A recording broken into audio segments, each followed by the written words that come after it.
राज, ये कैसेट किसकी है? कैसेट? कौन सी कैसेट?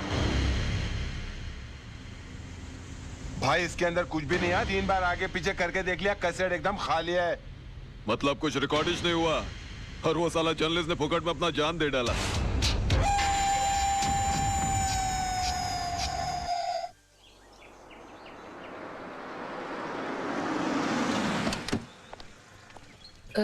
भाई साहब, कविता मात्रे का घर कहाँ है? वो वहां से तीसरा रूम।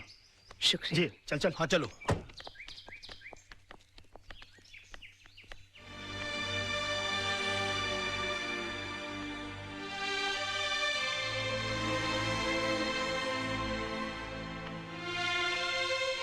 बैठो। कविता, घबराओ मत, मैं हूं ना तुम्हारे साथ।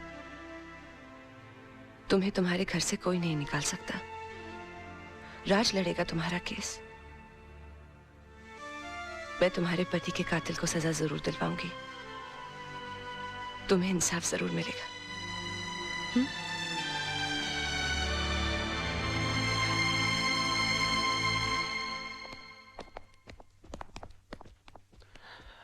हाय बेबे। हाय जान। बैठो ना, मुझे तुमसे कुछ बात करनी है। क्या बात है, बड़ी सीरियस लग रही हो आज? तुम्हें मेरे लिए एक केस लड़ना है। एक केस? ये जितने केस लड़ रहा हूँ तुम्हारे लिए तो लड़ रहा हूँ मैं। नहीं नहीं, पहले वादा करो कि ये केस न सिर्फ लड़ोगे, जीतोगे भी। अच्छा समझो, तुम जीत गई। बोलो आगे।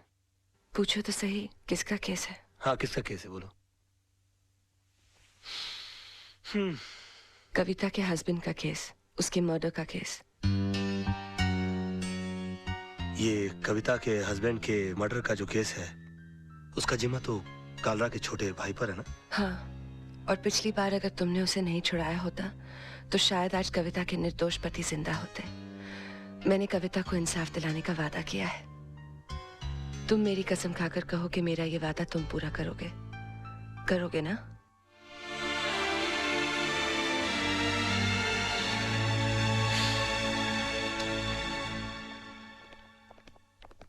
आइए आइए, क्या बात है, आज पूरी मंडली हमारे यहाँ। क्या रे, क्या कर रहा है तू? मरने का तेरे को? राज, ये क्या कर रहे हो? कालरा भाई के खिलाफ केस लड़ने जा रहे हो?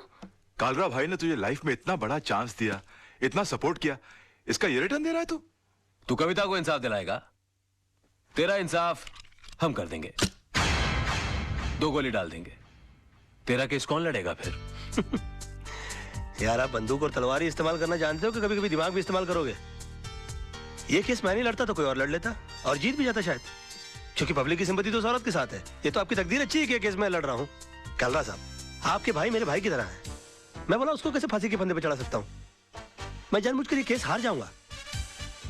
बस फर्क इतना होगा कि आज तक मैंने केस जीतने की फीस ली है आपसे, पहली बार केस हारने के पैसे लूंगा। देखा भाई, मैंने कहा था कि जरूर कोई कमाल का पपलू लाया होगा ये छोकरा।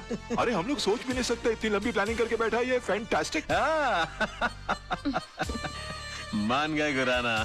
ये इसको अंदर रख लीजिए आप अपने। आई एम सॉरी राज, मैं जरा अपने भाई के इमोशन में बह गया था। Never mind, it's okay. I am sorry. दिल पे ले लेना। Bye, take care. कमाल का शेर पकड़ के। लेकिन तुम्हारे साथ जीतने के लिए कौन सा लॉयर अपॉइंट करूं? तेजपाल एसोसिएट्स में से मिस्टर आदर्श।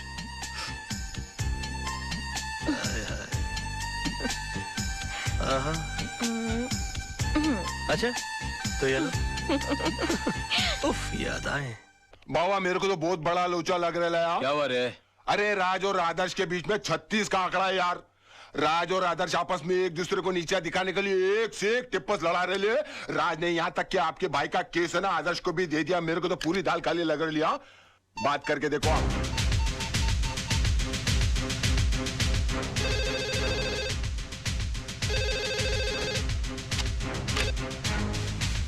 क्या रे, कालरा बोल रहा हूँ मैं।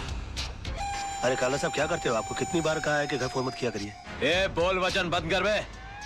मैंने सुना तेरे और आदर्श का 36 का आंकड़ा है। मेरे साथ गेम कर रहा है क्या? जी हाँ, गेम तो खेल रहा हूँ मैं आपके साथ।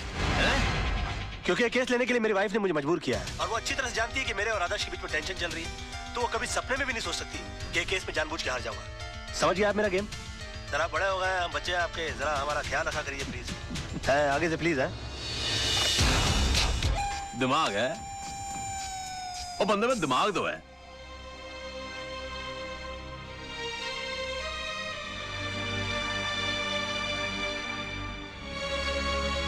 जानू एक कप कॉफी मिलेगी? बहुत थक गया हूं मैं। मेरा बस चले तो उस कॉफी में जहर मिला के पिला दूं तुम्हें, पर क्या करूं, पत्नी हूं ना तुम्हारी। क्यों, ऐसा क्या कर दिया मैंने? झूठ, मक्कारी और कुछ आता है तुम्हें? एक मजलूम औरत तुमसे इंसाफ की उम्मीद लगाए बैठी और तुमने उसका केस लड़ने से पहले ही उसे हरा दिया। तुम हो ना मुफ्त में आजकल बहुत शक करने लगी हो। तुम ऐसा सोच भी कैसे सकती हो मेरे बारे में? हरगिज नहीं सोच सकती थी अगर मैंने खुद अपने कानों से कालरा को फोन पर नहीं सुना होता। बेबी ऐसा झूठ बोलना पड़ता है मैं फोन पर? एक और झूठ। तुम्हारी सारी जिंदगी एक बहुत बड़ा झूठ बनकर रह गई है।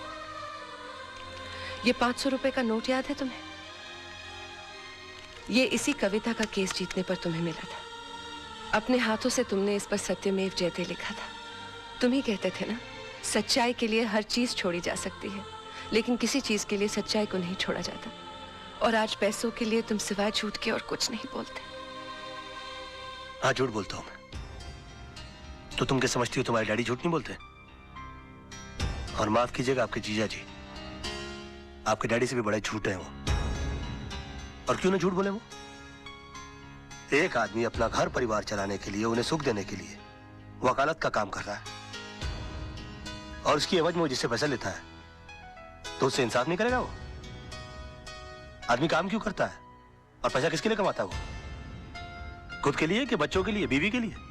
नहीं, ये पैसा तुम अपने लिए कमाते हो। अगर मेरी जिंदगी में पैसे की इतनी अहमियत होती तो मैं तुमसे कभी शादी नहीं करती। मैंने तुमसे शादी की तुम्हारी ईमानदारी, तुम्हारी साथ की सच्चाई देखकर।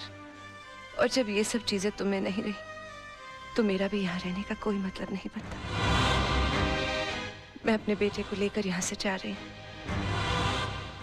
सोना अगर तुम गई ना, और हाँ, आज कोई बहाना नहीं बनाना, क्योंकि मैं नहीं रुकूंगी। और एक और बात, तुम्हें एक और केस लड़ना है, हमारे डिवोर्स का।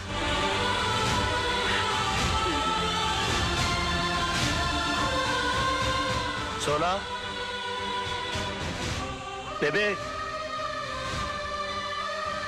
जानू,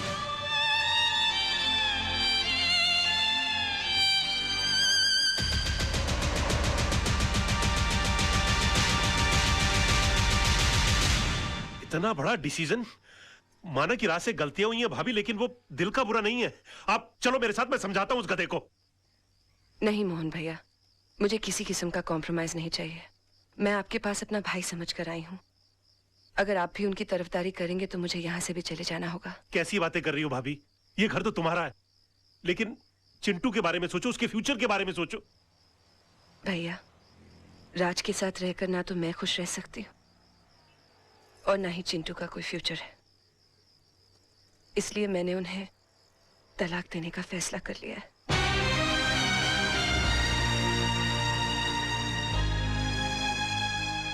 अंकल, ये तलाक क्या होता है? बेटे, भगवान ना स्वर्ग से जोड़े बनाकर धरती पे भेजता है और इंसान उसे तोड़कर जो पाप करता है ना, उसे तलाक कहते हैं। अंकल, अगर मेरे मम्मी पापा अलग हो जाएंगे तो मैं किसके पास रहूंगा? बेटे, ये तो कोर्ट फैसला करेगा कि आप पापा के साथ रहोगे या मम्मी के साथ। कोर्ट मुझसे नहीं पूछेगी कि मुझे किसके साथ रहना है? पूछेगा ना। तब तो मैं बोल दूंगा मुझे मम्मी पापा दोनों के साथ रहना है। तब तो तलाक नहीं होगा ना? ऐसा नहीं होता बेटे। और फिर तुम्हारी मम्मी भी तो नहीं चाहती कि पापा के साथ रहे। क्यों? तुम्हारे पापा के झूठ से तंग आ चुकी हैं वो। अंकल, अगर मेरे पापा झूठ बोलना छोड़ दे तो मम्मी पापा को छोड़ के नहीं जाएगी ना?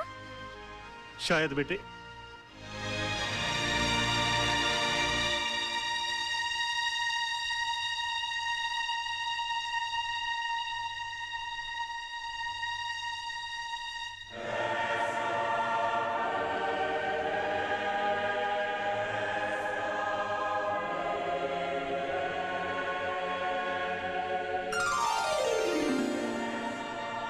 भगवान, मेरी मम्मी मेरे पापा के झूठ से बहुत परेशान है। आप चाहो तो क्या नहीं हो सकता। ऐसा चमत्कार करो कि मेरे पापा कभी भी झूठ नहीं बोले। अगर चाहे भी तो उनके मुंह से कभी भी झूठ नहीं निकले। Thank you. राज, आज मैं बहुत खुश हूँ क्योंकि तुम्हारी बोर बीवी से तुम्हें छुटकारा मिल गया। उठ! उठ! क्या मेरी गोद को कुर्सी समझ रखा है जो बार बार आकर मेरी गोद में चढ़ जाती है? हाँ? या कबूतर खाने का चबूतरा समझ रखा है इसको? और हाथ पांव से इतनी तगड़ी है कि किसी कमजोर आदमी की गोद के अंदर बैठ जाओ ना तो वहीं के वहीं अपाहिज हो जाए वो बेचारा। और तुम क्या मेरी बीवी को बोर बोलती हो? तू बहुत बड़ी टाइम पास है। हाँ? अरे वो तो अपने प्रोफेशन को आगे बढ़ाने के चक्कर में, अपने आप को आगे ले जाने के चक्कर में मैं तुम्हारे चक्कर में आ गया। अरे मैंने कभी अपने सगे बाप को प्यार नहीं किया तो तुमको क्या प्यार करूंगा मैं? हाँ, और एक बात कान खोल के सुन लो, मेरी बीवी इतनी बड़ी बोर नहीं है जितनी बड़ी तू चोर है।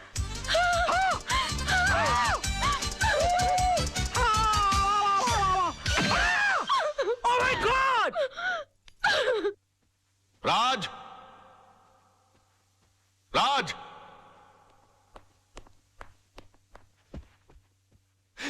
ये मैं क्या सुन रहा हूं बेटे? तुम्हारी हरकतों से तंग आकर सोनम तुम्हें डिवोर्स देना चाहती है, लेकिन तुम तो उसे प्यार करते हो, तुम मुझे अपना गुरु समझते हो। तुमने ऐसा क्यों किया बेटे? ये सब तुम्हारी वजह से हुआ बुढ़ाऊ। और तुम मुझे को कोस रहे हो? बुढ़ाऊ? हाँ बुढ़ाऊ। बेटी को पाला वो सब बंगले के अंदर और उसके बाद शादी के बाद सड़ने के लिए छोड़ दिया साला चाल के अंदर। हाँ? अरे वो तो कम अकल थी, लेकिन तुमको तो अकल थी, तुम रोक सकते थे उसको। लेकिन नहीं, मैंने तुमको अपना गुरु माना और तुमने क्या किया मेरे साथ? गुरुद्वारे के बाहर हाथ में कटोरा देकर भिखारी बनाकर खड़ा कर दिया मुझे और बोले बेटा मांग भीख। बड़े दामाद को डेयरी चलाने के लिए कंपनी और मुझे क्या दिया? Social service centre. कहा गरीबों की दुआ लगेगी? मेरी बद्दुआ का डर नहीं लगा तुझे बुड्ढे? हाँ? बड़ी बेटी की शादी के बाद रिटायर नहीं हुआ, लेकिन मेरी शादी करते रिटायर होकर भिंडी और आलू उगाने के लिए चला गया गाँव के अंदर। और याद है किस तरह से पीठ पर हाथ मारकर मुझसे कहा, हाँ, कि बेटे I am proud of you my son, I am proud of you. मेरी बेटी खाली हाथ घर से जा रही है। अरे यार, जब बच्ची के हाथ में कुछ दोगे नहीं तो खाली हाथ ही जाएगी घर से। इतना भी नहीं कि महीने 2 महीने का खर्चा दे देते, लेकिन ना, कहा कि मेरी सारी चिंता दूर होगी। अरे अपनी चिंता जब दूसरों को दे दोगे तो खुद की चिंता तो दूर हो जाएगी ना। 2 बेटी पैदा कर सकते हो, 2 घर दबा नहीं पाल सकते ना।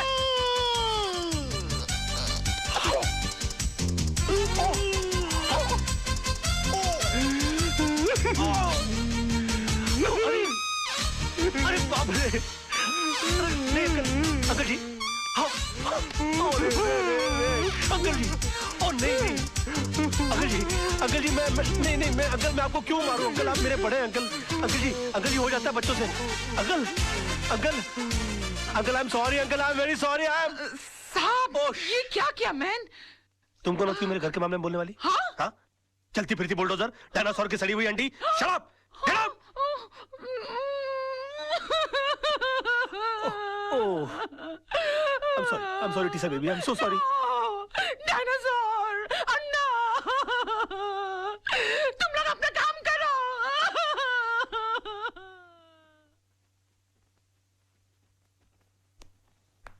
योर ऑनर, मेरे क्लाइंट मिस्टर विनोद कालरा पर श्रीमती कविता म्हात्रे ने यह इल्जाम लगाया है कि उन्होंने उनके पति मिस्टर आनंद म्हात्रे को घर से अगवा करके उनका कत्ल कर दिया है। पर यह हकीकत नहीं है ऑनर। ट्रेन के कंपार्टमेंट में मिस्टर आनंद म्हात्रे की लाश के साथ एक सुसाइड नोट बरामद हुआ है, जिसमें यह साफ साफ लिखा हुआ है कि हालात से तंग आकर उन्होंने आत्महत्या की। Yes your honour, Mrs Mhatre की कंप्लेंट है कि 13 अक्टूबर को सुबह 11 बजे उनके पति को अगवा कर लिया गया। बट 13 अक्टूबर को ही 11:05 पर मिस्टर विनोद कालरा मेरे सामने बैठे हुए थे। उनके कार की टक्कर एक ट्रक से हो गई। वो कंप्लेंट लिखवाने आए थे। मैंने FIR लॉन्च करके इन्हें भाटिया हॉस्पिटल ले जाकर इनकी मलहम पट्टी करवा दी। बस। शिरोडकर, तू कितना झूठ बोल रहा है? भूल गया 13 अक्टूबर सुबह 11 बजे तू कोर्ट में था? तुझ पर खुद रिश्वत लेने का मुकदमा चल रहा था। इंस्पेक्टर शिरोडकर, क्या ये सच है? योर ऑनर, जी, लेकिन मैं क्या क्या क्या क्या क्या चुप रहो। इंस्पेक्टर शिरोडकर को हिरासत में लिया जाए। अदालत में झूठी गवाही देने के जुर्म में इन पर मुकदमा चलाया जाए। सर, ये किसके साथ आए थे मुझे याद नहीं, लेकिन हाँ, इनके सर पर चोट आई थी और मैंने स्टिचेस लगाकर उन्हें भेज दिया था। मिस्टर सरदेसाई, अगर 13 तारीख को आपने विनोद जी की पट्टिया की थी तो बहुत बड़ी प्रॉब्लम हो जाएगी। क्यों? क्योंकि 12 अक्टूबर से लेकर 17 अक्टूबर के बीच में मिसेस सरदेसाई गोवा के मेरिट होटल में सरदेसाई जी के साथ छुट्टियां मना रही थी। और अगर वो सरदेसाई आप नहीं है तो फिर वो सरदेसाई कौन थे? क्या बकवास कर रहे हैं आप? Just shut up. अरे वो किसी और के साथ नहीं, मेरे साथ ही थी। हम हस्बैंड वाइफ छुट्टी मनाने गए थे। तो अगर आप 12 अक्टूबर से छुट्टियां मना रहे गोवा के अंदर, तो 13 अक्टूबर को विनोद जी की पट्टियां किसने की? डॉक्टर सरदेसाई को भी हिरासत में लिया जाए। इनका मेडिकल प्रैक्टिशनर सर्टिफिकेट भी कैंसिल कर दिया जाए। Court is adjourn till tomorrow. क्या हो गया मुझे? ये मैं क्या वकील, क्रिकेट खेलने का मूड में क्या? 2 बॉल में 2 विकेट, इरादा क्या है तेरा? क्या हो गया मुझे? ये क्या हो गया मुझे? क्या हो गया मुझे? मैं इतना सच क्यों बोल रहा हूँ? Good morning sir.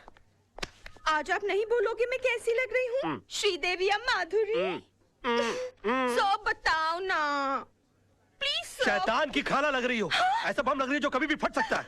तुम बुर्का पहनकर क्यों नहीं निकलती हो? तुमको मालूम है बच्चे लोग देखकर कितना डर जाते होंगे? No, I am not mean. तुम बैठी हो तो ऐसा लगता है जैसे कोई भैंस पानी में बैठ गई हो। I resign. Sir sir sir sir sir मैं कैसा लग रहा हूँ? लग रहा हूँ ना बिल्कुल धर्म जी जैसा। धर्म जी की इतनी बेइज्जती। अबे तू धर्मेंद्र नहीं, तू बंदर लग रहा है। चलते फिरते कुरमुरे की गोनी, दिन भर डुक्कर की तरह खाता रहता है। एक दिन फुग्गे की तरह फट जाएगा, सड़क पर तेरी लाश पड़ी होगी, उठाने के लिए कुली बुलाने पड़ेंगे। और कभी कभी नहा भी लिया कर, भैंसे तेरे कपड़े इतने बांस मारते, पूरा स्टाफ परेशान रहता है तुझसे। हॉस्पिटल में क्लोरोफॉर्म की जगह अगर तेरे कपड़े सुंगा दिए जाए ना तो पेशेंट कोमा में चला जाएगा। अबे पेट मत खींच, पेट खींचने के बावजूद तेरा पेट बाहर रहता है। मुर्दे के बाल काट देने से उसका वजन हल्का नहीं हो जाता। बे मैं क्या बकवास कर रहा हूँ? मैं क्या बोल रहा हूँ? मेरे कंट्रोल में। अबे तू कंट्रोल में आ जा वरना तुझे काट के फेंक दूंगा मैं। डार्लिंग, सोना, लव, माय बेबी, तुम यहाँ क्या कर रही हो? तुम चली जाओ ऐसे। आज के दिन मुझसे कोई नहीं मिलेगा। प्लीज प्लीज तुम चली जाओ ऐसे। मैं तुमसे बात करने नहीं आई हूँ। मैं सिर्फ इतना पूछने आई हूँ कि तुमने डैडी से ऐसा क्या कह दिया कि उनका बीपी लो हो गया, उनके लिए डॉक्टर बुलाना पड़ा। ओहो, तो बुड्ढा बच गया। हाँ? मैंने तो सोचा था कि अब तक निकल लिया होगा। क्या बकवास कर रहे हो? बकवास नहीं, मैं सच बोल रहा हूँ। मैंने तो उनसे भी साफ साफ कह दिया कि मैंने उनके नाम और दौलत के चक्कर में तुमसे शादी की थी। हाँ, तुम्हारे पीछे में लट्टू बनकर इसलिए पड़ा हुआ था। तुम्हारी गाड़ी के सामने मैं झूठ मूठ कूदा था। मगर तुम इतनी बेवकूफ लड़की हो कि इतना छोटा सा झूठ नहीं पकड़ पाई। तरबूज में कान नाक मुंह फिट किए हुए तुम्हारे बाप की शक्ल की इंसान की मैं पूजा करता रहा, ये सोच करके वो मेरी जिंदगी की छतरी बनेंगे। मगर तुमने मेरे सर से छपराई गुल कर दिया। सम्मान और खुदारी के चक्कर में तुमने मुझे मदारी बनाकर छोड़ दिया। सॉरी सोना, सोना मुझे माफ कर दो सोना। सोना मैं क्या करूं? मेरे मुंह से सच निकल रहा है। तुमने बोल लिया ना, मैं अपना जवाब कोर्ट में दूंगी। हे भगवान, अब मेरा डिवोर्स होने से मुझे कोई नहीं बचा सकता। ये क्या हो गया मुझसे? सिर्फ मेरा बेटा चिंटू बचा सकता है। चिंटू बेटे, मैं आ रहा हूं। अरे भैया सुनो, जल्दी से सेंट एंड्रू स्कूल